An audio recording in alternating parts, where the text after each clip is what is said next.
कैसे हैं आप सब? आप सभी को आपके अपने फिल्मी फीलिंग्स चैनल पे स्वागत है। आज हम ब्लैक एडम मूवी की कहानी देखेंगे, जिसका सभी को बेसब्री से इंतजार था। यह मूवी 2022 की सबसे शानदार फिल्म होने जा रही है। आपको ब्लैक एडम मूवी की पूरी कहानी इस वीडियो में पता चल जाएगी, इसलिए कृपया वीडियो को अंत तक देखें। तो बिना देरी के चलिए वीडियो शुरू करते हैं। फिल्म 5000 साल पहले शुरू होती है, जहां हम एक क्रूर राजा को शासन करते देखते हैं। एक समय था जब यह शहर आजाद हुआ करता था, परंतु अब इस क्रूर राजा ने इस नगर के लोगों को अपना दास बना लिया है। यह राजा इस शहर के सभी लोगों से जमीन की खुदाई करवा रहा है। दरअसल वह एक ऐसी सामग्री की तलाश में था जो उसे जादुई शक्तियां दे सके। परिणाम स्वरूप वह पहले से भी अधिक शक्तिशाली हो जाता, न केवल इस शहर पर बल्कि पूरे विश्व पर शासन करने में सक्षम होता। उस सामग्री का नाम एटर्नियम है। इसकी मदद से वह एक ऐसा ताज बनाएगा जिससे वह अपने अंदर एक सुपर हीरो की ताकतें हासिल कर सके। यहाँ हमेशा की तरह मजदूर खुदाई कर रहे हैं और इसी बीच एक मजदूर को वह एटर्नियम पत्थर मिल जाता है जो क्रूर राजा को मिलता है। जल्द ही वह अपना ताज खुद बनाता है, जिसे पहनने से उसे काफी शक्तियाँ मिल जाएंगी। इस बीच हम एक छोटा लड़का भी देखते हैं जो उस क्रूर राजा के खिलाफ खड़ा हो जाता है। वह ग्रामीणों को समझाते हैं कि हमें इस अन्याय से बचना चाहिए, इसके आगे झुकना नहीं चाहिए। परंतु जब क्रूर राजा को पता चलता है कि वह मेरे विरुद्ध खड़ा है, तो वह उसे मार डालने की आज्ञा देता है। जैसे ही उसे मारा जा रहा है, लड़का अचानक गायब हो जाता है और एक ऐसे स्थान पर आ जाता है जहाँ कई देवता बैठे थे। ये 6 देवता इस लड़के से कहते हैं कि तुम में हिम्मत है और हमें यह बहुत अच्छा लगा, इसलिए हम आपको एक ताकत देने जा रहे हैं कि अगर आप शाज़म शब्द कहते हैं तो हमारी सारी शक्तियां आपके अंदर आ जाएंगी और तुम इतने शक्तिशाली हो जाओगे कि तुम उस क्रूर राजा को आसानी से हरा सकते हो। यह छोटा लड़का भी ऐसा ही करता है। वह शाज़म कहता है और बहुत शक्तिशाली हो जाता है। वह तुरंत उस राजा के महल में आता है, जहाँ उसने बहुत सारी शक्तियाँ पाने के लिए अपना दुष्ट मुकुट पहना हुआ है। लेकिन यह छोटा लड़का जो शाज़म कहकर बहुत शक्तिशाली हो गया है, वह वहां आता है और कहर बरसाता है और सभी को मारना शुरू कर देता है। वह क्रोधित हो जाता है और क्रूर राजा के साथ पूरे शहर को नष्ट कर देता है। यहाँ से 5000 साल बाद की कहानी चलती है और हम वर्तमान समय को देखते हैं। इस समय हमें वही शहर दिखाया जाता है जहाँ एक गिरोह ने इस शहर पर पूरी तरह कब्जा कर लिया है। वे लोगों के साथ अन्याय कर रहे हैं, लूट रहे हैं और इस शहर को पूरी तरह से नियंत्रित कर रहे हैं। दरअसल इस गैंग का एक ही मकसद उस ताज को ढूंढना है। इसका मतलब है कि वे उसी ताज की तलाश में हैं जो क्रूर राजा ने 5000 साल पहले बनाया था। उनका अंत कर दिया गया, लेकिन उनका ताज आज भी इसी शहर में कहीं दफन है। अब हमें एड्रियाना नाम की एक लड़की दिखाई देती है जो इस ताज की तलाश में है। यह लड़की पुरानी चीजों को खोजने में काफी माहिर है, क्योंकि वह एक पुरातत्वविद है। वे लोग हैं जो पृथ्वी को खोदते हैं और इतिहास में कई चीजों के बारे में बहुत सारी जानकारी रखते हैं। बाद में यह लड़की एड्रियाना एक गुफा में जाती है, जहां काफी मशक्कत के बाद उसे वह ताज मिल जाता है। एड्रियाना और उसकी दोस्त इस बात से खुश हैं। हमें पता चलता है कि उसकी एक दोस्त का नाम इस्माइल है। वह उसी गिरोह से जुड़ा है जिसने पूरे शहर पर कब्जा कर रखा है। फिर इस्माइल एक दोस्त को खत्म करता है जो उसके साथ आता है और अपने गिरोह के अन्य सदस्यों को उसी गुफा में बुलाता है। अब लोग उस पर बंदूक तानते हैं और एड्रियाना से उन्हें वह ताज देने के लिए कहते हैं। अब यह लड़की नीचे देखती है और उस पर कुछ शब्द लिखे होते हैं। जब वह इसे पढ़ती है तो उसके मुंह से शाज़म निकलता है। यह शब्द कहते ही ब्लैक एडम वहां आ जाता है और वहां आए सभी गुंडों को खत्म करने लगता है। उसने उन्हें इतना पीटा कि कोई नहीं बच पाया। इस्माइल जो गुंडों से जुड़ा था वही मरने का नाटक करता है, इसलिए यहाँ उसकी जान बचाई गई है, क्योंकि एड्रियाना ने ब्लैक एडम को पुनर्जीवित किया है। उसने उसे फिर से जगा दिया है, इसलिए वह उससे कुछ नहीं कहता। अब ब्लैक एडम था और गैंग के कुछ और लोग आ गए और उस पर एक विशेष हथियार से हमला किया।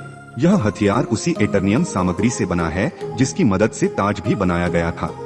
जैसे ही ब्लैक एडम इस मिसाइल की चपेट में आता है, वह वास्तव में दर्द महसूस करता है।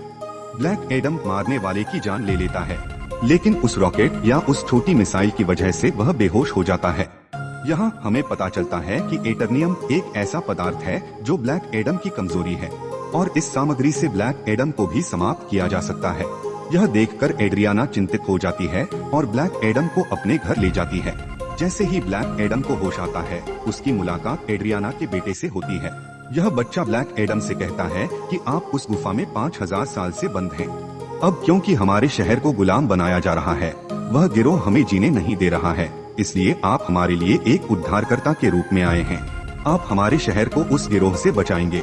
ब्लैक एडम को यहाँ किसी बात की परवाह नहीं। वो कहते हैं कि 5000 साल पहले ये मेरा शहर था, अब यहाँ सब कुछ बदल गया है, इसलिए मैं इस शहर को बचाने के लिए जिम्मेदार नहीं हूँ। मुझे इस शहर और यहाँ के लोगों से कोई लेना देना नहीं है। इतना कहकर वह घर से बाहर आ जाता है और शहर में घूमने लगता है और शहर की ओर देखने लगता है।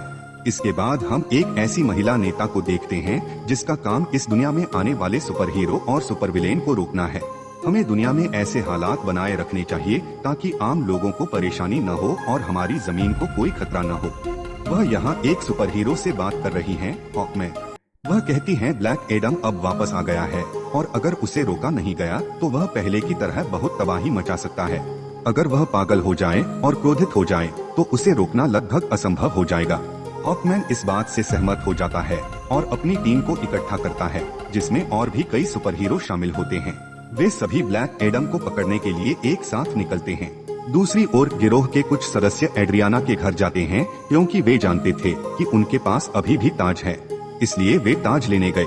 जैसे ही वे एड्रियाना के परिवार पर हमला करने वाले होते हैं, ब्लैक एडम उन्हें वहां बचाता है और गिरोह के सदस्यों को फिर से मार डालता है। वह अभी भी शेष लोगों में से कुछ के साथ लड़ रहा है। उसी समय हॉकमैन की टीम आती है और वे सभी ब्लैक एडम से लड़ने लगते हैं, लेकिन ब्लैक एडम अभी भी उन पर हावी था। गिरोह के सदस्य और जस्टिस सोसाइटी की टीम इस बारे में कुछ नहीं कर पाई और अंत में ब्लैक एडम निकल जाता है। हॉकमैन से बनी जस्टिस सोसाइटी की टीम एड्रियाना के पास आती है और उसे पकड़ने में मदद मांगती है, लेकिन एड्रियाना कहती है जब हम पर जुल्म किया जा रहा था तब तुम कहाँ थे? मैंने तुम्हें पहले कभी नहीं देखा। सिर्फ ब्लैक एडम ही है जिसने हमें बचाया और जब मैं मरने वाला था तो उसने मुझे बचा लिया। जस्टिस सोसाइटी के लोगों का कहना है कि जो आपको लगता है कि आपकी रक्षा कर रहा है वह बहुत खतरनाक है। 5000 साल पहले भी उसने हमारे शहर को पूरी तरह से नष्ट कर दिया था। अंत में वे एड्रियाना को मना लेते हैं और इसीलिए एड्रियाना उन सभी को ब्लैक एडम के पास ले जाती है ताकि हर कोई एक दूसरे से बैठकर बात कर सके, ताकि वे एक दूसरे को समझ सकें और अपनी अपनी लड़ाई खत्म कर सकें। फिर दूसरी ओर इश्माइल, एड्रियाना की साथी, उसके घर में प्रवेश करती है ताकि वह ताज ढूंढ सके और उसे अपने लिए इस्तेमाल कर सके। जब उसे ताज नहीं मिलता तो वह गुस्से में एड्रियाना के बेटे को अपने साथ ले जाता है।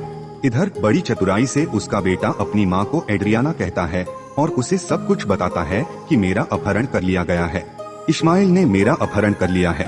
यह सुनकर वह चिंतित हो जाती है और जस्टिस सोसाइटी और ब्लैक एडम से मदद मांगती है। मेरे बेटे को वापस लाने में मेरी मदद करें और वे दोनों सहमत हो गए और एक साथ उसके बेटे की तलाश शुरू कर दी। इधर हॉकमैन उस गैंग के 2 आदमियों को पकड़ लेता है। उन्हें मारने के बाद उसे पता चलता है कि इश्माइल कहाँ है। इश्माइल ने उसके बेटे को एक गुप्त स्थान पर रखा है जो एक रेगिस्तान में है, और जब ब्लैक एडम और जस्टिस सोसाइटी उस जगह पर पहुंचते हैं तो वे देखते हैं कि इश्माइल ने उनके बेटे पर बंदूक तान दी है। इसलिए वह एड्रियाना से कहता है कि अगर वह अपने बेटे की जान बचाना चाहती है तो उसे वह ताज दे दें। परेशान माँ उसे वह ताज देती है ताकि उसके बेटे की जान बचाई जा सके, लेकिन इसके बावजूद वह बच्चे को गोली मार देता है। जैसा ही ब्लैक एडम यह देखता है वह तेज गति से उड़ता है, उसके सामने आता है और बच्चे की जान बचाता है। इधर इश्माइल को अपनी बिजली से जलाकर पूरी तरह से नष्ट कर दिया जाता है। इधर ब्लैक एडम भी हॉकमैन से मिलता है और उसे एक बहुत बड़ा राज बताता है। वह बताता है कि 5000 साल पहले उस क्रूर राजा के खिलाफ आवाज उठाने वाला लड़का मैं नहीं बल्कि मेरा बेटा था, और जब क्रूर राजा मेरे पुत्र को मार रहा था उस समय वह वहाँ से गायब हो गया। यह देखकर क्रूर राजा को बहुत क्रोध आया क्योंकि वह मेरे बेटे को न पा सका, इसलिए उसने मुझे और मेरे परिवार को पकड़ लिया और हमें बेरहमी से पीटा। हमें इतनी बुरी तरह पीटा गया कि कोई जानवरों के साथ भी ऐसा व्यवहार नहीं करता। मेरी पत्नी वहीं मार दी गई और मैं मरने वाला था। तब मेरा पुत्र मेरे पास वापस आया जिसके पास बहुत सारी शक्तियाँ थीं और उसने मुझे अपनी सारी शक्तियाँ दे दी। अब सारी शक्तियाँ मुझ में आ चुकी थीं। हम बस बात कर रहे थे और फिर क्रूर राजा के लोगों ने हम पर फिर से हमला किया। मैं वहाँ बच गया क्योंकि मेरे पास बहुत सारी शक्तियाँ थीं, लेकिन मेरे बेटे को मेरी आंखों के सामने ही समाप्त कर दिया गया था।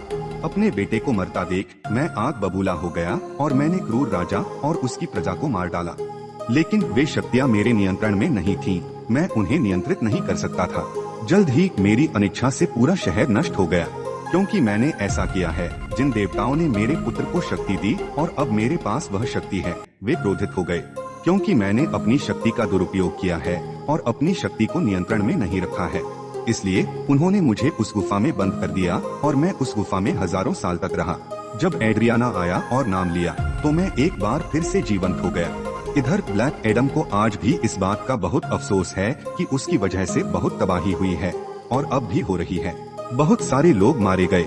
वह हॉकमैन से कहता है कि वह आत्मसमर्पण करना चाहता है और मेरी शक्तियों को समाप्त करना चाहता है ताकि मेरे परिणाम स्वरूप किसी को नुकसान न पहुंचे।